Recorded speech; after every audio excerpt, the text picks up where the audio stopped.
Hello friends, আসসালামু আলাইকুম। আজকে আমরা একটি গ্রাফিক্স কার্ড আনবক্স করতে যাচ্ছি। আপনারা জানেন মার্কেটে গ্রাফিক্স কার্ডের খুবই রয়েছে। সো আমি এখন আবার হঠাৎ করে গ্রাফিক্স কার্ডের প্রাইসটা একটু লেভেলে আসছে। হ্যাঁ, আগের মতো করে একটু রিজনেবল প্রাইসে না, অ্যাকুরেট প্রাইসে মার্কেটে গ্রাফিক্স কার্ডগুলো পাওয়া যাচ্ছে। অনেকটা ব্যালেন্স প্রাইসগুলো এখন স্টেবল প্রাইসে মার্কেট প্রাইসে এখন মার্কেটে এখন পাওয়া যাচ্ছে গ্রাফিক্স কার্ডগুলো।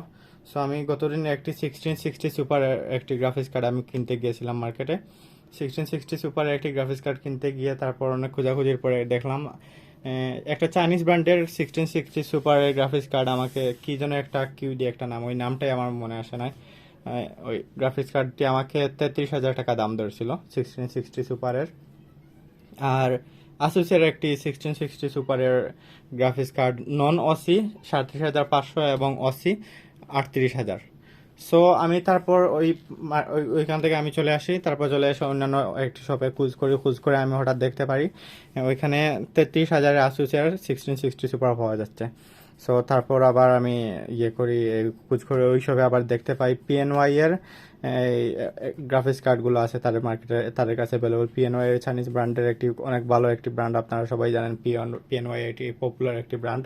সো তাদের গ্রাফিক্স কার্ডগুলো অনেকটা ভালো হয়ে থাকে। সো তাদের এই যে 3050 কার্ডটি তাদের শপে অ্যাভেলেবল আমি দেখলাম। তারপর আমি ওইটা যখনই তাদের সাথে ফিক্সড করব, ওই তারপর ফিক্সড করার আগে এটার প্রাইসটি আমি তাদের কাছে হঠাৎ দেখতে পেলাম, এটি জানলাম। তারপর দেখলাম এটার প্রাইস তারা বলতেছে অনলি 36,000। তারপর আমি অনেকটা অবাক হয়ে গেলাম, 36,000 RTX সিরিজের 3050, কোথায় 1660 সুপার GTX সিরিজের, আর কোথায় RTX সিরিজের 3050। সো আমি আর মাত্র 3-4 হাজার টাকা ডিফারেন্স, 3-4 হাজার টাকার ডিফারেন্সের জন্য আমি চিন্তা করলাম অবশ্যই 3050টা নেওয়াটা বেটার।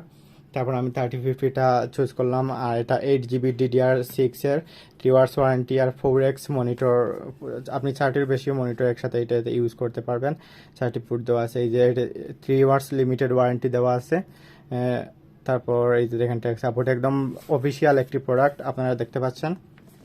প্রোডাক্টটি আমার কাছে খুবই ভালো লেগেছে। আপনাদের যাদের গ্রাফিক্স কার্ড সম্পর্কে আইডিয়া আছে তারা হয়তো খুব ভালো করে বিষয়টি বলতে পারবেন। সো এই যে দেখেন এটা RTX 3050, এই যে দেখেন it offers dedicated second gen RT cores and third gen tensor cores। এটিতে সেকেন্ড জেনের RT কোর্স এবং থার্ড জেনের টেন্সর কোর রয়েছে, এবং new streaming multi processors and high speed G6 memory. G6 high speed memory তারা use করেছে এটাতে to tackle the latest game. আচ্ছা, লেটেস্ট গেমগুলো করার জন্য। আপনারা জানেন লেটেস্ট গেমগুলো অনেক ভারী হেভি গেম হয়ে থাকে, যেগুলো সব গ্রাফিক্স কার্ড দিয়ে ইউজ করা যায় না, গেমগুলো খেলা যায় না। স্টেপ আপ GeForce RTX, ওকে। তারপর এই যে দেখেন এটির কিছু কি ফিচার্স এখানে লেখা আছে, আমরা কি ফিচার্সগুলো একটু দেখে নিই। এই যে সেকেন্ড জেন রে ট্রেসিং কোর্স, এটি আপনারা সাধারণত এই 1660 সিরিজে GTX সিরিজে এগুলো পাবেন না। তারপর থার্ড জেন টেন্সর কোর্স, এটিও 1660 সিরিজে এটি নাই। সো PCI Gen 4 ওইটাতে আবার ছিল PCI Gen 3। So PCI Gen 3 এবং Gen 4 এর মধ্যে কতটুকু ডিফারেন্স এটা আপনারা অবশ্যই বলতে পারবেন। আর তারপরে এই যে দেখেন, আর আমি চিন্তা করে দেখলাম আমার Ryzen 5 5600X, যেটা i5 এর 12 জেনারেশনের সাথে কম্পিট করে, এরকম একটি সাথে, এরকম একটি প্রসেসরের সাথে 1660 সুপার থেকে 3050টা অনেক বেস্ট একটি প্যাকেজ হবে। সো আমি এটি চুজ করি। তারপর এই যে দেখেন এখানে আরও কিছু ফিচার দেওয়া আছে। Microsoft DirectX 12 ultimate DDR6 graphics মেমোরিটি DDR6, আর ওই 16 সিরিজে আমি সাধারণত দেখেছি ওগুলো সাধারণত DDR5 হয়ে থাকে। তারপর NVIDIA DLSS, এটা খুবই ইম্পর্ট্যান্ট একটা জরুরি ফিচার। NVIDIA GeForce এক্সপিরিয়েন্স, ওই যে জিফোর্সের ওই তাদের অফিসিয়াল ওই সফটওয়্যারের দেওয়া। NVIDIA G-Sync দেওয়া আছে। NVIDIA GPU বুস্ট, ওই NVIDIA সফটওয়্যারের মাধ্যমে আপনি GPU বুস্ট করতে পারবেন। তারপর গেম রেডি ড্রাইভার্স, তাদের অফিসিয়াল ড্রাইভার রয়েছে। বুলকান RT API, OpenGL 4.6, display port 1.4 display port রয়েছে। HDCP 2.3, support 4K 120 Hz 4K 120 hertz পর্যন্ত আউটপুট সাপোর্ট করে, আর 8K 60 হার্জ। 4K তে 120 হার্জ পর্যন্ত সাপোর্ট করে এবং 8K পর্যন্ত সাপোর্ট করে, 8K তে 60 হার্জ পর্যন্ত সাপোর্ট করে। HDR and variable refresh rate as specified in HDMI 2.1। HDMI 2.1 এ ভেরিয়েবল HDMI 2.1 এর রিফ্রেশ রেট গুলো সাপোর্ট করে। মনিটর আপনার যেরকম রিফ্রেশ রেট মনিটর সেটিং দেওয়া আছে, অনেক মনিটর 144 হার্জ 120 হার্জ এর মনিটর রয়েছে। এই মনিটরগুলোতে আবার এই রিফ্রেশ রেট সাপোর্ট করে এইচডিএমআই পোর্টে। এখানে এইচডিএমআই কত দেওয়া আছে, এই যে দেখেন এইচডিএমআই 2.1। আমাদের এইচডিএমআই এর সাথে 1.2, এইচডিএমআই 2 এইগুলো দেওয়া থাকে, এইচডিএমআই 2.1 দেওয়া আছে। সো আপনারা দেখতে পেলেন এই কি ফিচারগুলো আপনাদেরকে এখানে জাস্ট দেখালাম, এগুলো শো করলাম, এগুলো এক্সপ্লেন করলাম না, কারণ আপনারা অবশ্যই জানেন, যারা গ্রাফিক্স কার্ড সম্পর্কে আইডিয়া আছে তারা হয়তো জানেন এই ফিচারগুলো। সো আমরা চলুন এটি এখন আনবক্স করি, এটি এখানে কাটি। সো এই জন্য আমাদের প্রথমে একটি নাইফ নেই, ছোটো একটি। তারপর আমরা এখানে কেটে দিলাম। তারপর আমরা এখান থেকে এটি খুলি গ্রাফিক্স কার্ডটি। এই আমাদের সেই কাঙ্ক্ষিত গ্রাফিক্স কার্ডের বক্সটি। সো আপনারা এই যে দেখতে পাচ্ছেন। তারপর এই একটি user manual, Nvidia graphics card user installation guide এখানে দেওয়া আছে একটি। এটি সাধারণত 8 পিনের কানেক্ট হবে, 8 পিনের কানেক্টর দিয়ে। এটি 500 ওয়াট 500 ওয়াট পিএসইউ রিকমেন্ড করে। এটি 500 ওয়াটের একটি আপনার পাওয়ার সাপ্লাই হলে এটি চলবে। সো আমরা এগুলো সাইডে রাখি। তারপরে আমাদের কাঙ্ক্ষিত সেই গ্রাফিক্স কার্ডটি, এটি আমরা এখান থেকে বের করে নিয়ে আসি। এখানে বক্সে আর সাধারণত আর কোনো কিছুই নেই, এটি জাস্ট বক্সের নিচে ফোম। সো আমরা এটি এখানে পাশে রাখলাম। আমরা দেখি আমাদের কার্ডটি আমরা একটু খুলে দেখি। এই যে দেখতে পাচ্ছেন আপনারা এই আমাদের কার্ডটি PNY এর ডুয়েল ফ্যান। তারপর এই যে দেখেন এটি এখনো সিল প্যাক করা রয়েছে। আমরা এখন এটি এখানে কাটবো বা এখান এদিক থেকে ছিঁড়ে নেব, তুলে নেব। ওকে, আমাদের এটি আনর্যাপ করে আমরা এটি আনর্যাপ করে নিলাম। এই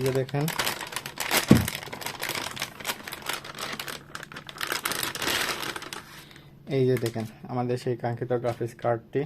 আমাদের এই কার্ডটিতে এই যে দেখেন আমাদের পিসিআই স্লটটি এখানে প্লাস্টিক দিয়ে কভার করে দেওয়া আছে, এটা খুব ভালো একটা বিষয়। তারপরে এই যে দেখেন এইখানে হিটসিংটা খুবই সুন্দর করে, খুবই ভালো একটা হিটসিং আমার কাছে মনে হইতেছে।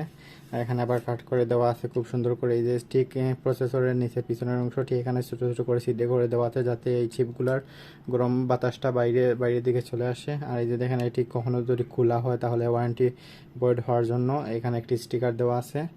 আর এখানে আবার বাতাসগুলো এদিকে বের হওয়ার জন্য এদিকে আবার দেওয়া আছে। এই যে গ্রাফিক্স কার্ডের ব্যাকপ্লেটটি আমার খুব পছন্দ হয়। গ্রাফিক্স কার্ডের ব্যাকপ্লেট ছাড়া কেমন জানি কীরকম দেখতে অসুন্দর লাগে। সো এই জিনিসটা আমি সবসময় করি, একটি গ্রাফিক্স কার্ডের একটি ব্যাকপ্লেট থাকাটা আমার কাছে সবচেয়ে বেশি পছন্দ হয়। আমি ব্যাকপ্লেট সহ গ্রাফিক্স কার্ডগুলো যেগুলো আছে সেগুলো আমি কিনি। আর এটার ব্যাকপ্লেটটি আমার কাছে মেটালের মনে হচ্ছে, মেটাল জাতীয় এইসব কোনো কিছু, এটা প্লাস্টিকের না। এটি অনেক গ্রাফিক্স কার্ডে এই প্লাস্টিকের ব্যাকপ্লেট দেয়। সো এটি প্লাস্টিকের না, আপনারা দেখে রাখেন। এই যে এখানে 8 পিনের পাওয়ার কানেক্টর রয়েছে। এখানে 8 পিন 500 ওয়াট থেকে 8 পিনের একটি পাওয়ার কানেক্টর রয়েছে।